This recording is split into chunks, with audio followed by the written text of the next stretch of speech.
conscious leadership, and like, I never thought about that. I grew up learning about leadership my entire life, but it was very masculine. It was very push and like,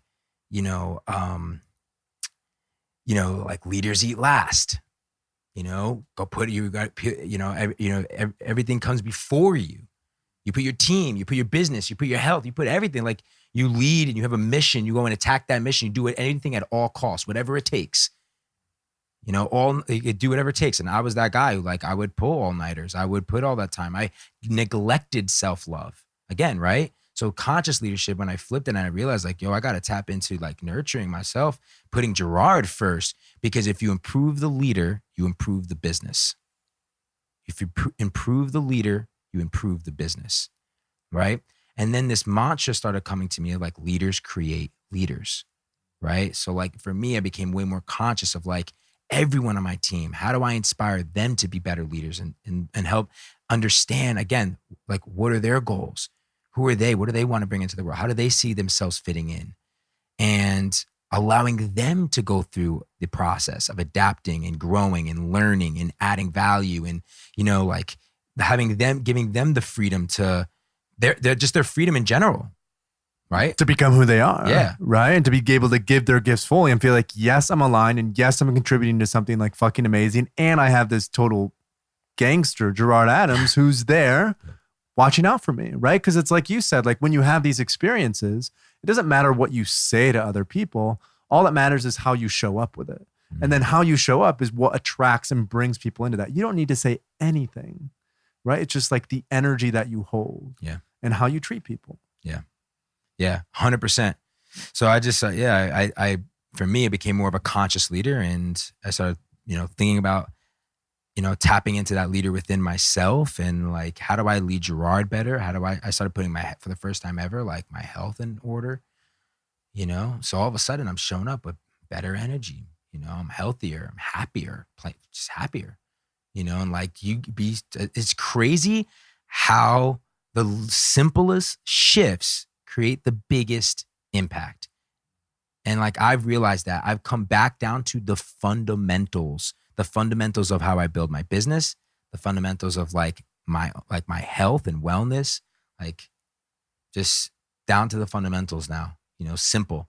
The difference, like, and what I've also learned now is just like the difference, what I've also realized is like the difference between a Fortune 500 CEO and a Fortune 100 CEO is that the Fortune 100 CEO is willing to say no more, is willing to actually, actually realize the power of saying no and being more, just doing what's actually aligned and not always going everywhere. And I think a lot of times for me, when I heard that, I was like, I remember I was spending my energy saying yes to almost everything. I was like trying to capture every little opportunity.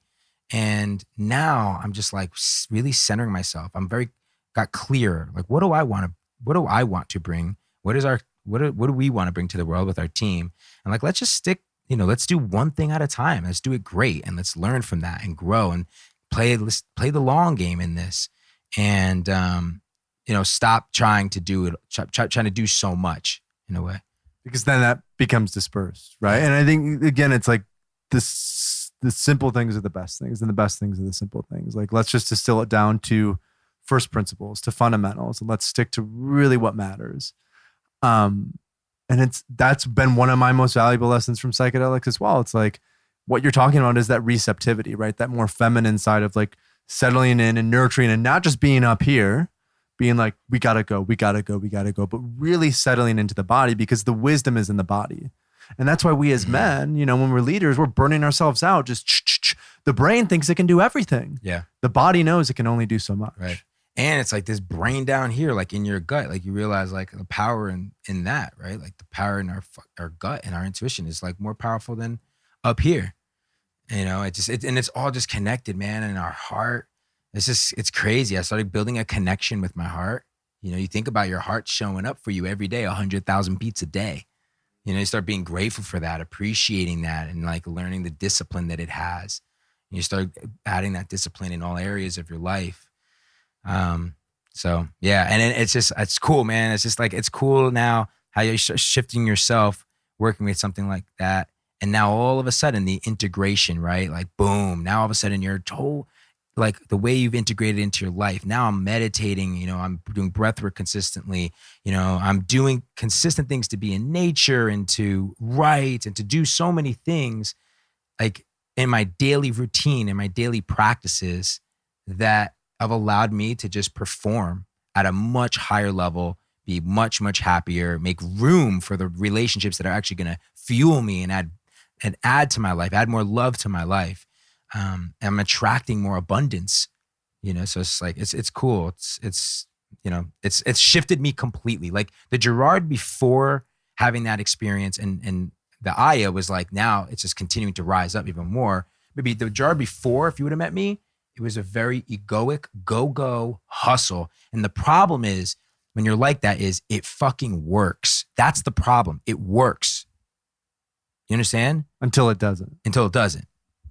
And it's like, it works. And you will make millions of dollars and you will get those accolades and you will get the cars and the, you know, house and you'll get the, you know, maybe you'll get the jet even. I know billionaires that are freaking unhappy, don't love themselves. And it's just like, you can go, hustle, and get all of the external power.